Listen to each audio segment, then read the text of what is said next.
Taurus, of course, has Aldebaran, the famous orangey star that's near the Hyades cluster of stars. It is also a red giant, very cool, K class, and luminosity class 3. It's on the red giant branch. It will eventually become a planetary nebula in white dwarf, most probably.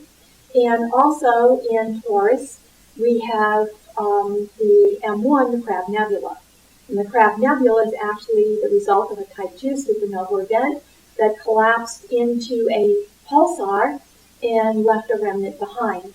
The pulsar itself is a X-ray, Chandra X-ray image showing the accretion disk around it and the jets coming out of the north and south along the rotational axis of the pulsar. It's a millisecond pulsar.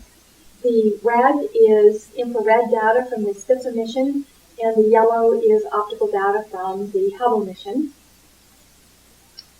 Ursa Minor and Ursa Major, the bears, proper Ursa Minor with Polaris as its, quote, brightest star.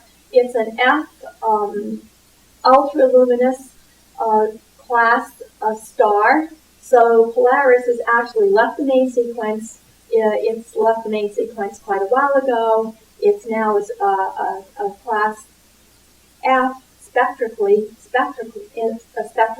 speaking, and it is of interest because it undergoes radical variations in brightness, constantly changing. There's no rhyme or reason to its behavior, so it is studied a lot as it approaches the end of the line where it is going to eventually collapse into a massive stellar collapse.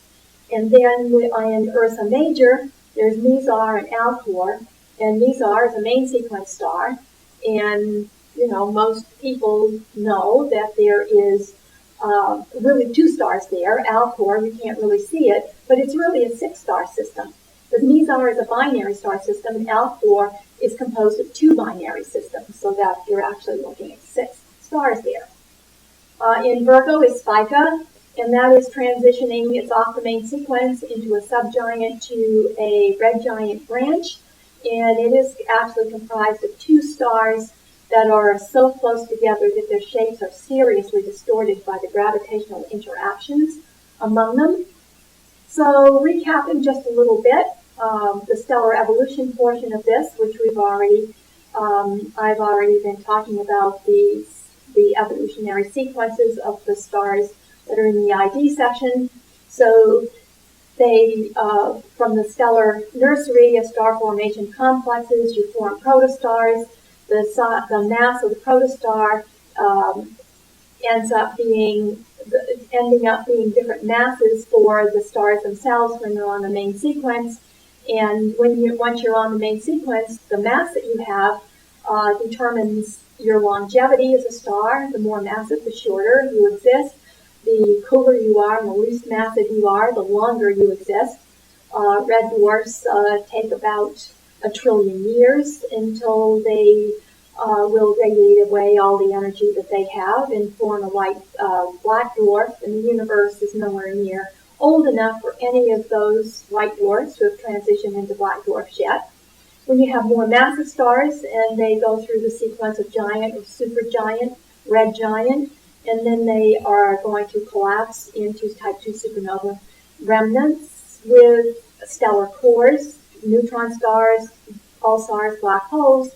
And if you happen to be a white dwarf in a binary system with close enough contact to your companion star that then starts to go through its stages into the red giant stage, and those loosely layered outer layers of that red giant are then accreted into accretion disk because of the extreme gravitational field of the white dwarf.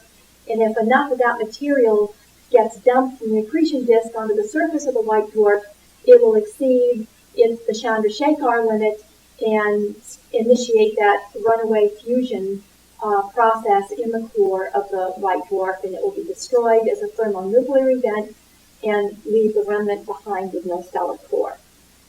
So going back to the HR diagram, the Hertzsprung-Russell diagram, you can see that there are stellar classifications along the bottom, and those those classifications are there because of the temperature. The temperature of a star tells you what the spectral class of that star is. The absolute magnitude is a log scale that tells you what not the apparent brightness of the star from here on Earth, but the intrinsic brightness, how bright that star really is inside its core. So you can see it goes from negative 15 at the bottom, the dimmest stars, to negative 10 at the top, the brightest stars.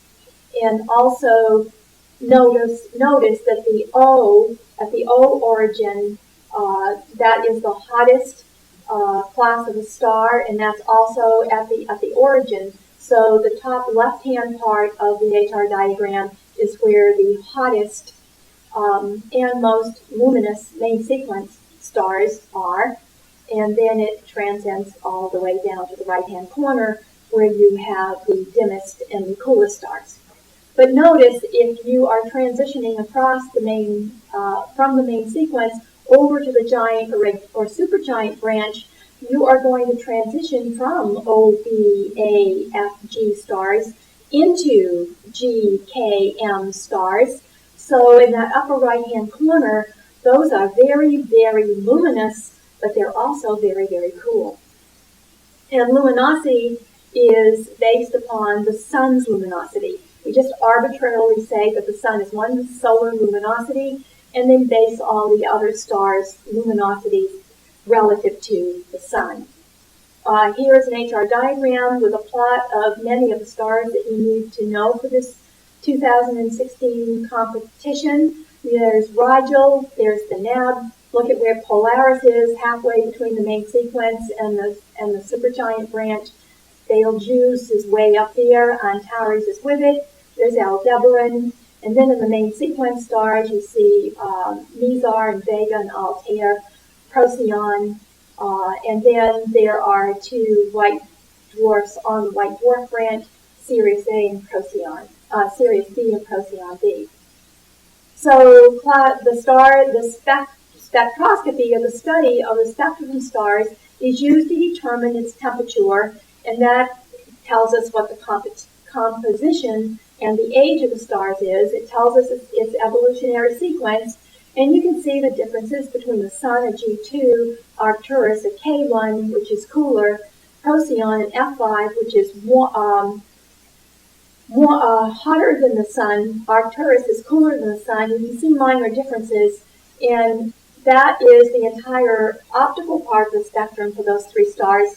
And what they do is condense that entire optical spectrum into one barcode spectrum, because that is all you really need to know to identify a star, are the major absorption lines.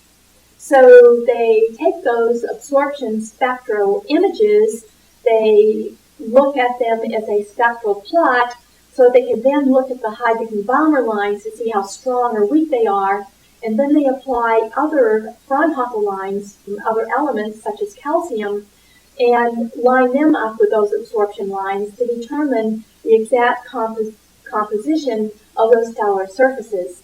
And the strength of those Balmer lines, for instance, would tell you a lot about the star too. The very hot and very cool ones have weak or none that are visible, and the strongest ones are A stars. And so this gives you a good sense of what a star is, what its characteristics are, what its behavior is, what its temperature is, what its evolutionary sequence is, simply by analyzing the light coming from the star. So also in part of Part B, observations across the entire electromagnetic spectrum. And here are some samples. We have Cas-A, for instance, in the supernova remnant, in radio, infrared, optical, X-ray, and a composite one with multi-wavelengths. And look how differently they appear in different wavelengths. There's the Crab Nebula in the same radio through infrared, optical, X-ray, and a composite image. And then the Orion Nebula, which you see looks very, very, very different in radio and X-ray than it does by Hubble. So you need to be you need to be knowledgeable about what wavelength images are in this competition. It's also helpful to be knowledgeable about where the spacecraft and telescopes are that are gathering those different bandwidths of observational data. Because, for instance, X-rays can only be gathered above the atmosphere, and radio, some radio waves you can detect from the surface of the Earth. Some infrared, it's better if it's out in space. You can do some if you're at the top of Mauna Kea, or if you are, in Chile, in the Andes Mountains. So it's good to be knowledgeable about where the observatories and telescopes are based that are observing these different bandwidths.